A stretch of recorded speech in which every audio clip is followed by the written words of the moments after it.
program that we like to call The Faces of Carlsbad. And we're very proud to say that we're sponsored by Intrepid Potash. And today we're coming from this beautiful Carlsbad Foundation building. Isn't that lovely? You look around here, you meet such nice people. Dorothy, the secretary, and Jim and his beautiful staff back there. You can't beat this place. And today we have a very nice and very lovely lady by the name of Kathleen McDonald. Kathleen, welcome to the show. Thank you, Bob. Nice to be here. Well, it's a nice pleasure meeting you because from what I can gather from my boss, you know the guy Lutman. Oh, he's a nice guy, he really is. But he's from Loving, New Mexico. Did you know that? Oh, I didn't know he was from Loving. Yeah.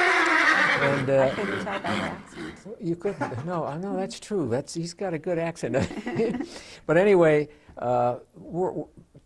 sometimes I'm on radio, KCCC radio, and the other day, all of a sudden, we're on broadcasting to this whole community and surrounding area, and in came the cameraman, and it was Guy Lutman. So that was very fascinating. We hadn't run into him too often. But anyway, let's start with you, because this is a program where people might not know you, maybe they've never even met you before, but when we're through, they're going to say, I know that Kathleen, I've seen her somewhere. I recognize her from somewhere. That's right. Well, anyway, let's start off. Where your grandparents came from and where your parents were born, and bring us up to date on the family. Okay, well, my father's parents, my grandparents on my father's side, I guess that would make sense, right? Mm-hmm.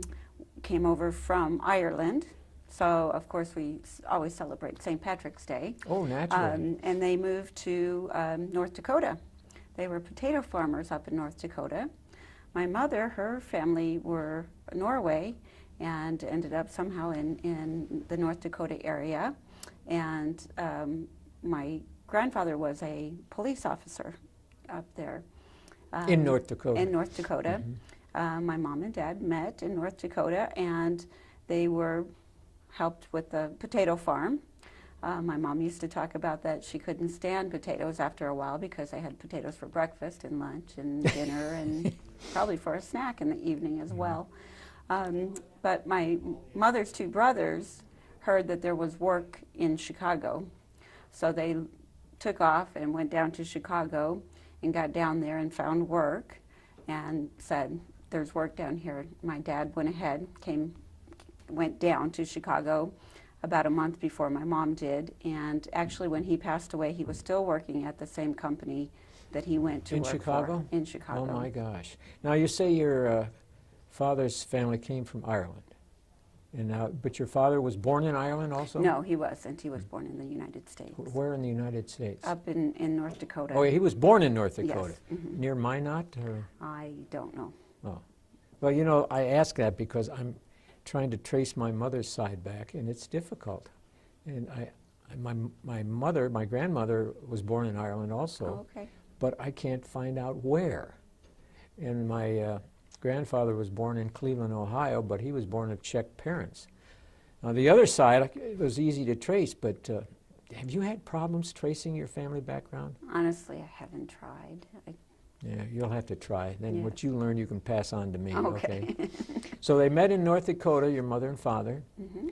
and he was working in Chicago, and he passed away, you say. How many years ago did that happen? Actually, it's been about 33, 34 years ago. Oh, my goodness, he must have been quite young. My parents were older when I was born. I was actually the last of 6 children, Mm-hmm. and my mother was 43 when I was born, so they were already older. However, 60 is not that old to pass away. No, not at all. So I was 17 when my father passed away. Mm-hmm. So unfortunately, a lot of that information didn't get passed along because I was a teenager and really didn't care and pay attention to it. And you say your mother's family came from Norway. Mm-hmm. That was a nice combination, Norway and Irish. Norwegian and Irish? Worked out well for me. I like that. So you were born in North Dakota. No, I wasn't. I was born in Illinois. Oh, I see. Okay. Yes, because my Where in parents Illinois? It's a little bitty town called Justice. Mm-hmm. Most people aren't familiar with that area because it is just a small town. But more frequently, people can relate to the Oak Lawn area.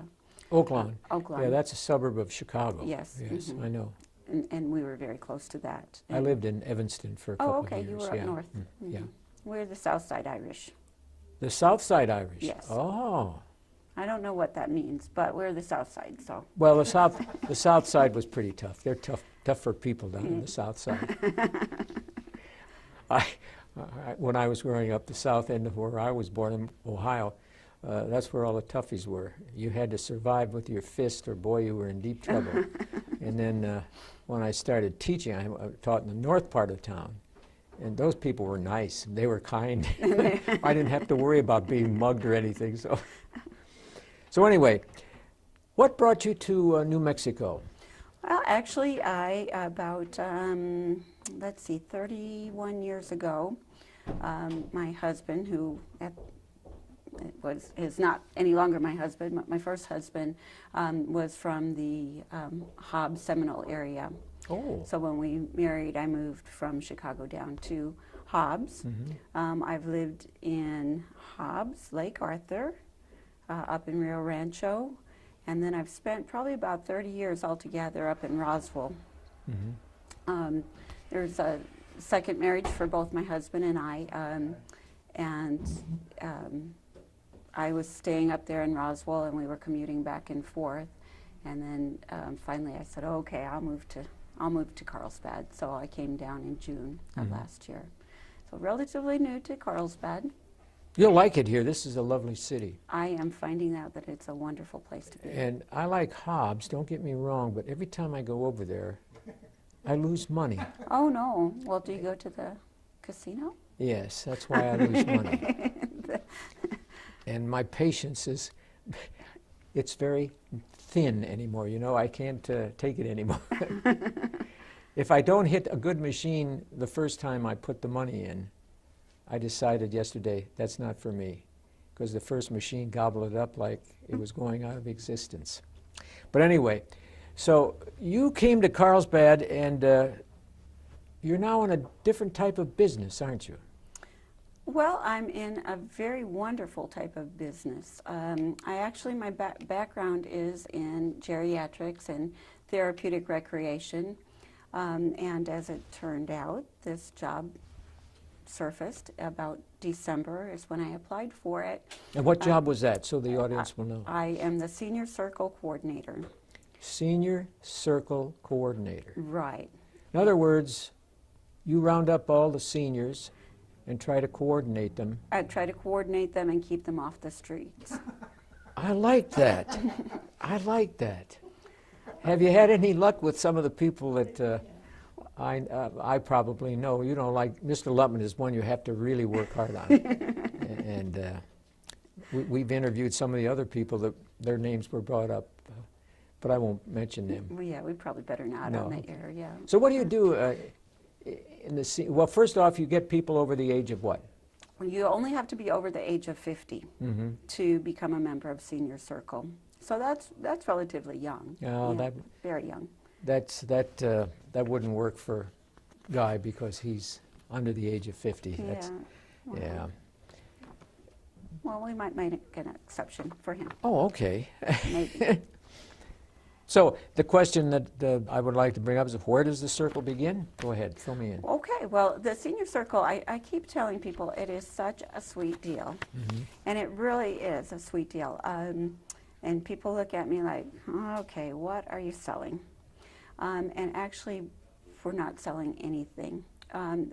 Senior Circle is a nationwide program. It's affiliated with Community Health Systems, who is the owner of Carlsbad Medical Center. Right now there is 120 chapters nationwide, so we're not just the only program out there. We have the benefit of a corporation that helps us to coordinate the programs and make sure things are done correctly and done well. We know that seniors do better when they're active.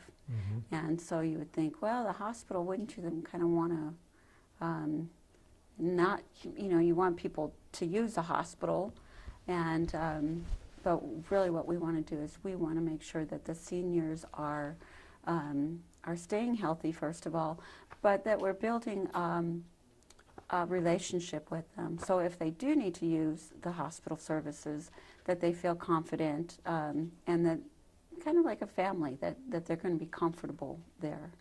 Some of the ways that we do that is through our programming at Senior Circle, and there's all kinds of different things going on. From probably the biggest interest that brings people to the Senior Circle is our health classes. Your health class. And we have yoga twice a week. We have Now, exactly what is that for people who don't know what yoga is? well, I don't know exactly. I'm the coordinator, so I'm not the teacher of that program. But I know that it's a stretching and meditation, so that you're strengthening your body as well as your mind. And I know that when the people come out of the class, that they go, that was so wonderful. So it must be. Makes you good. feel good. Yes. Yeah. Strong Bones is another class that we offer, and I can speak to that because I do participate in that. It's a very light, slow, methodical movements. You're lifting weights. You're doing things to balance yourself. And what it does is it builds up not only the muscle, but strengthens the bone. So some of the exercises say they're very light weights in our wrist, but we know that if we take a tumble and fall, we're going to try and catch ourselves with our hands. So we want to build up those those bones, so that they're not going to crack when we fall. But then we are also trying to prevent falls by doing the balance exercises. It's like a cat. When cats fall, they seem to fall right on their feet, and that's what you're trying to. Yeah. I'll be darned. Right. See, I don't go to that class, but I learn all this from the cats. Cats. Yeah. So anyway, that's a good program. It is. It's an excellent program. And again, when you think of exercise, sometimes, especially the seniors say, oh, I don't think I can do that. I have to tell you a cute story. A gentleman, about 3 weeks ago, the front door opens, and I hear the bell ring, so I go up front, and he says, I'm here to sign up to become a member. And I said, great. He said, yep, my daughter and my girlfriend told me that I need to be coming to the exercise class. He's 95 years old. Wait a minute. His daughter and his girlfriend. His girlfriend. He's 95. Okay, Yep, go ahead. That was my thought exactly. I thought, when I'm 95, I hope I still have a boyfriend. Or if I can find a boyfriend at 95. So anyway, he has come to the class, and again, 95 years old. God love him. But again, the exercises are slow, and our instructor encourages you to only go at your rate, whatever you're comfortable with. So we're not trying to push anybody along. So those are a couple of our programs as far as health. We also have just recently started a walking program over at the mall. So we meet on Wednesday and Friday mornings at 9 o'clock, and we are doing laps around the mall. We measured out that just under 7 laps is a mile. So we're keeping track of that, and then I see. That's around the outside of the mall. No, it's on the inside. Oh, in the inside. Yes. And actually there's a nice little brown line that goes all around the perimeter. I see. Yeah. And that's just under 7 laps is a mile. I see. Okay. So we're keeping track of that and tracking it on a map to hopefully walk across New Mexico. Not literally, but put in the miles to walk across New Mexico. I think that's fine. You know, I walk all over, and I make sure my pedometer's working properly every day. Yes, I have mine too. And I average about 2 to 5 miles a day. Good for you. And I feel good. It makes you feel good just to get out there and breathe the New Mexico air, right? Right. It makes a difference. It really does. Yeah. So what about, I saw in here books and other things like that. You also have a library? We have several bookcases, lots and lots of books, and it's just on an honor system. You can come in to take out whatever books you want, and if you want to bring them back when you're through, or if you have more that you want to contribute, we do have the books.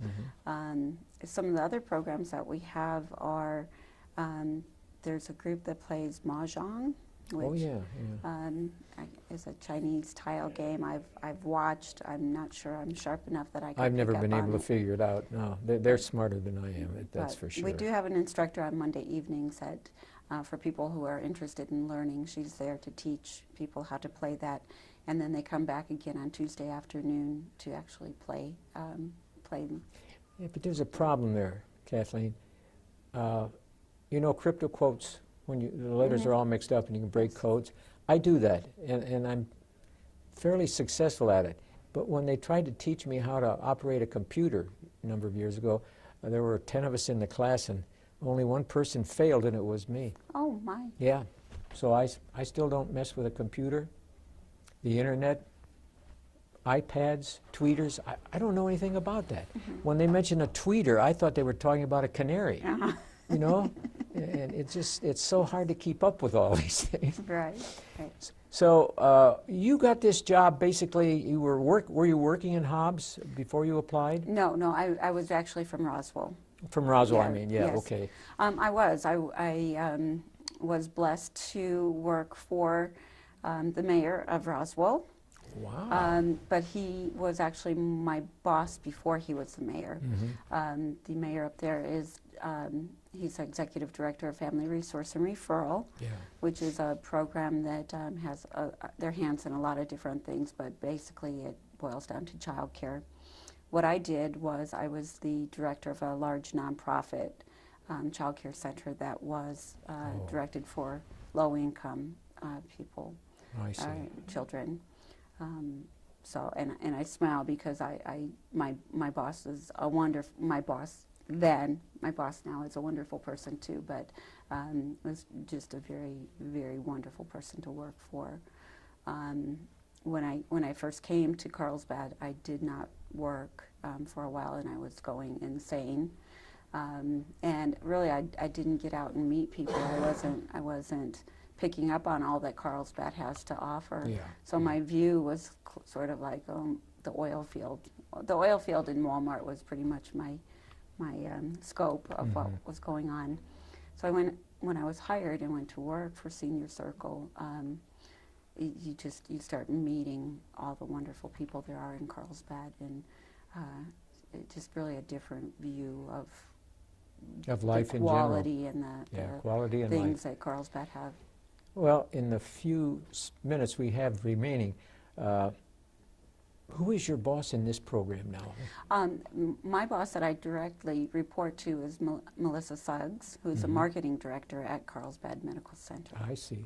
And this wonderful building where you operate all these things, where is it located again? It's on the corner of 8th and Bonita. 8th and Bonita.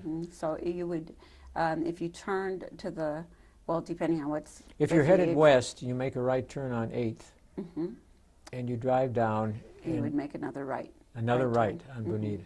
And the building, does it have a sign out there? So there is a sign, yes. Because, you know, there's some people like me that try to find things, and I have a difficult time. Very difficult time, because if the sign's not there, I'm lost.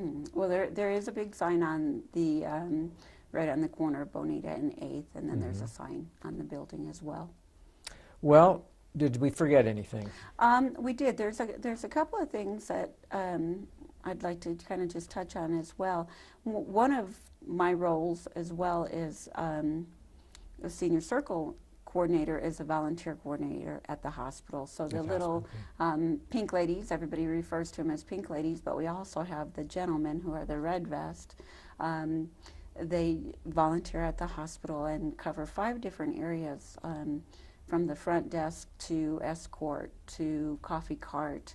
And they're always looking for volunteers. Okay, I'm glad you brought that up. Yes. So we have about 30 seconds left. Okay. What's the one really important thing that we forgot?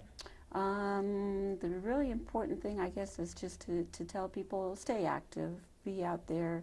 If you don't join our program, join some program, so that you're not just sitting at home. Come out, socialize with us, be part of Senior Circle or some program. That sounds good.